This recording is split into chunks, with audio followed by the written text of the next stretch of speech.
Hi everyone, I'm back to read you another story. This one, many of you probably know it is a favorite. As you can tell, my book is very used. This is the true story of the Three Little Pigs. It says by A. Wolfe. It's told to John Ciska, illustrated by Lane Smith. And again, this is a Scholastic book that's published by Scholastic, so I do have permission to post it. So like I said, this book is very used. The True Story of the Three Little Pigs by A. Wolfe.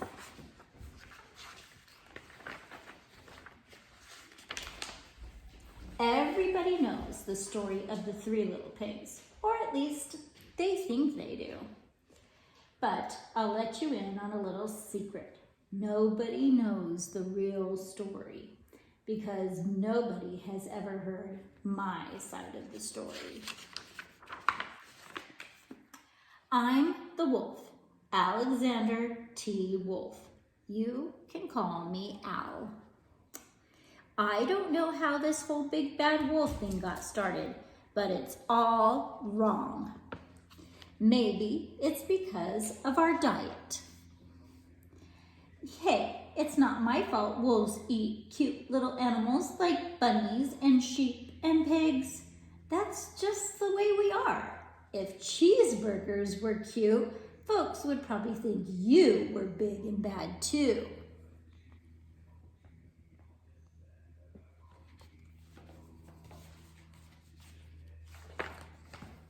But like I was saying, the whole big bad wolf thing is all wrong. The real story is about a sneeze and a cup of sugar.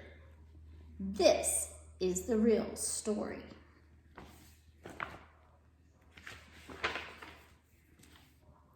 Way back in Once Upon a Time, I was making a birthday cake for my dear old granny. I had a terrible sneezing cold. I ran out of sugar.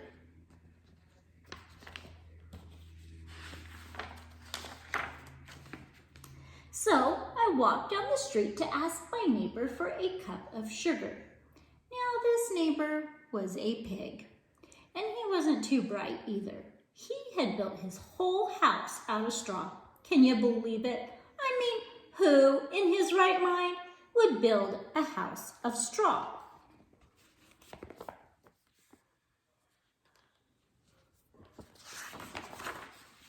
So, of course, the minute I knocked on the door, it fell right in. I didn't want to just walk into someone else's house, so I called, little pig, are you in?" No answer. I was just about to go home without the cup of sugar for my dear old granny's birthday cake. That's when my nose started to itch. I felt a sneeze coming on. Well, I huffed and I snuffed and I sneezed a great sneeze. And you know what? That whole darn straw house fell down, and right in the middle of the pile of straw was the first little pig, dead as a doornail. He had been home the whole time. It seemed like a shame to leave a perfectly good ham dinner lying there in the straw, so I ate it up. Think of it as a big cheeseburger just lying there. I was feeling a little bit better, but I still didn't have my cup of sugar, so I went to the next neighbor's house. This neighbor was the first little pig's brother. He was a little smarter, but not much. He had built his house of sticks.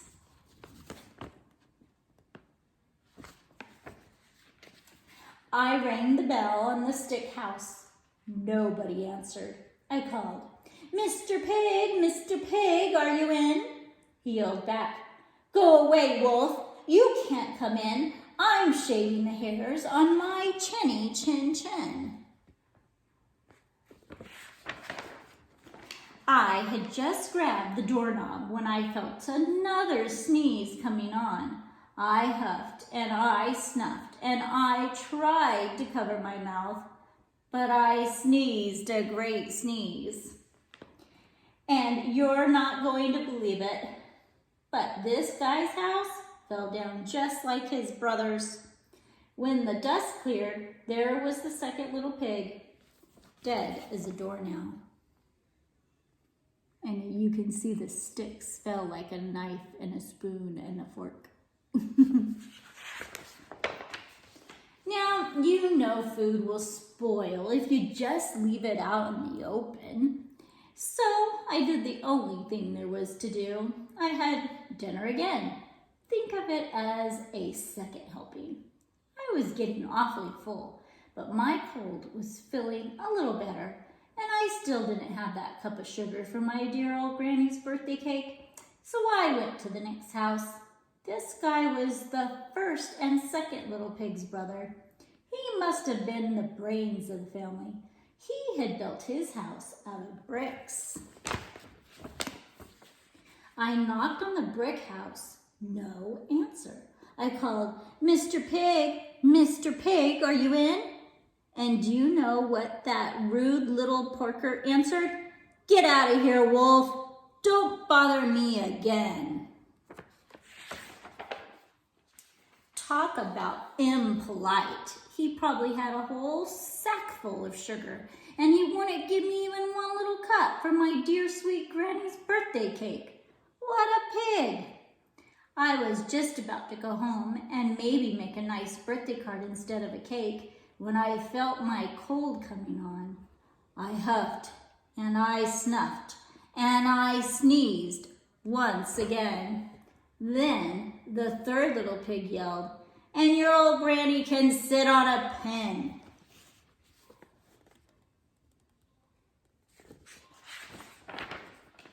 Now, I'm usually a pretty calm fellow, but when somebody talks about my Granny like that, I go a little crazy.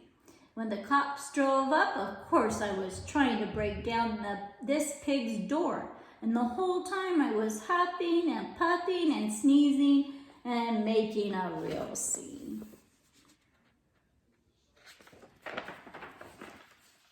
The rest, as they say, is history. There the news says, "Big Bad Wolf." The news reporters found out about the two pigs I had for dinner. They figured a sick guy going to borrow a cup of sugar didn't sound very exciting. So they jazzed up the story with all that huff and puff and blow your house down, and they made me the big bad wolf. That's it. The real story. I was framed. But maybe you could loan me a cup of sugar?